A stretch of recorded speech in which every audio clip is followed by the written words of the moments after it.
Welcome to Daily News Weekly, where we bring you the stories from the past week that you might have missed. I'm your host, Michael Sheridan. It was a safe no one could crack for 40 years, until a tourist came along and opened it like that.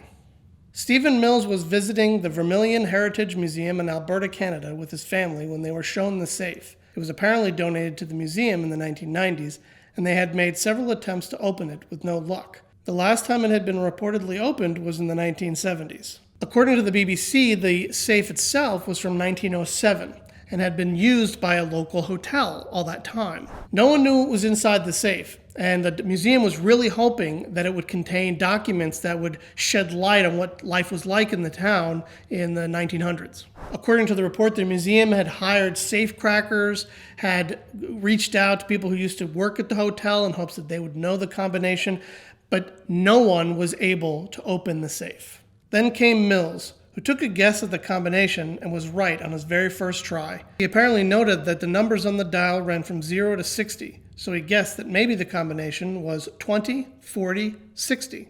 And he was right. Unfortunately, the opening of the safe was kind of like Geraldo Rivera opening up Al Capone's vault.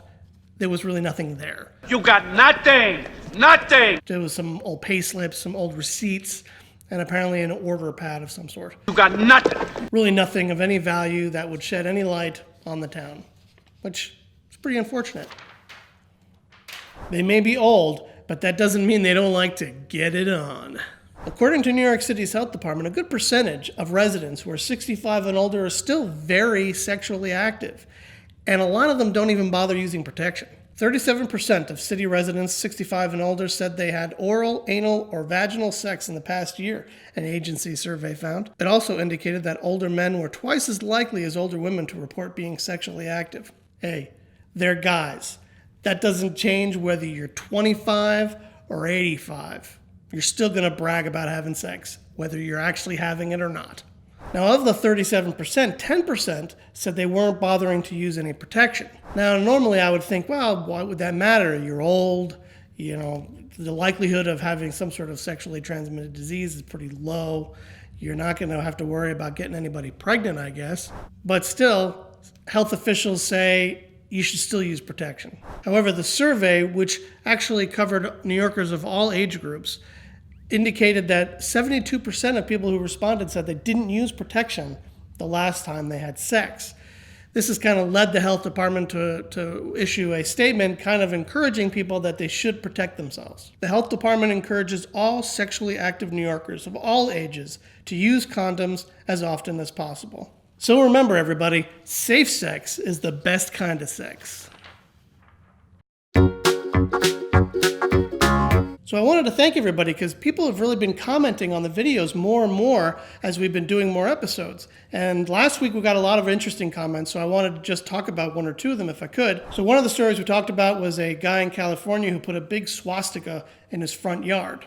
And one person commented, the ghost of Bill Cooper commented, if someone has a sign saying they are a Nazi, you should thank them for identifying themselves. You can't change someone's mind if you don't know what's in it. Yeah, that's probably a fair observation there. And a Donald Cole on Facebook said, it is his property. If you don't like it, then don't look. Yes, I too would be offended by it. Last week we also talked about news that the FBI had apparently investigated some possible Bigfoot evidence. Mr. Mann says this, quote, news about the FBI looking for Bigfoot is deliberate misinformation. This, quote, newscaster is a juvenile jackass. Well, he's half right. And on Facebook, a Lee Brockington said, do you people really think you are the only ones on Earth? So does that mean Bigfoot's an alien? And lastly, we got this other comment from Cameron PC Gamer, where he just writes, soy boy. Stop it. A study out of Canada is saying that the game of dodgeball is dehumanizing and oppressive. Duh. Dodgeball is a sport of violence, exclusion, and degradation. Now, the study, which is going to be published in the European Physical Education Review, was conducted by Canadian professors at 3 different universities. They went around and they interviewed middle school students. And the purpose of the study was really to look at physical education in general.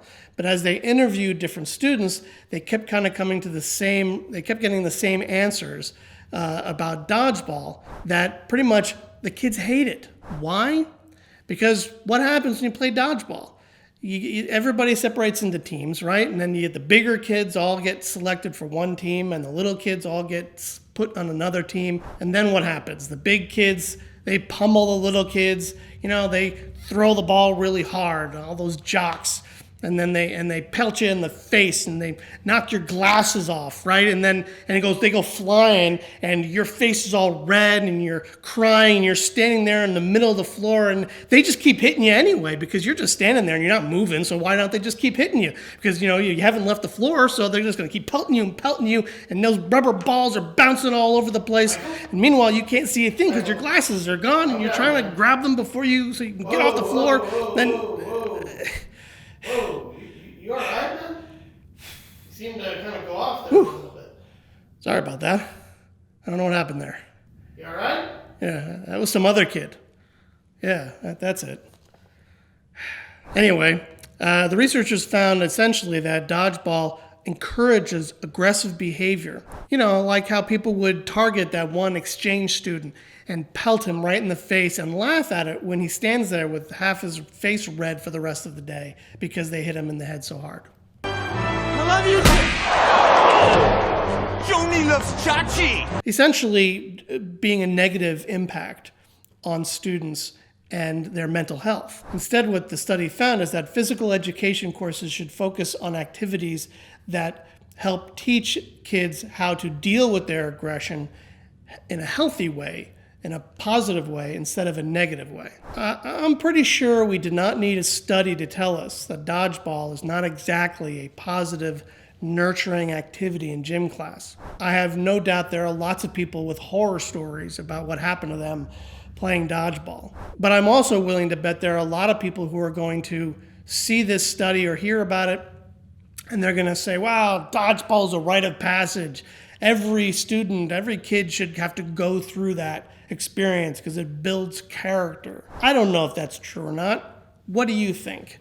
Is dodgeball a positive experience for students? Was it a positive experience for you? Did you like playing it? Or was it humiliating and you hated it and you think it shouldn't be allowed in gym classes anymore? Beware the zombie snake. No, really, it's real.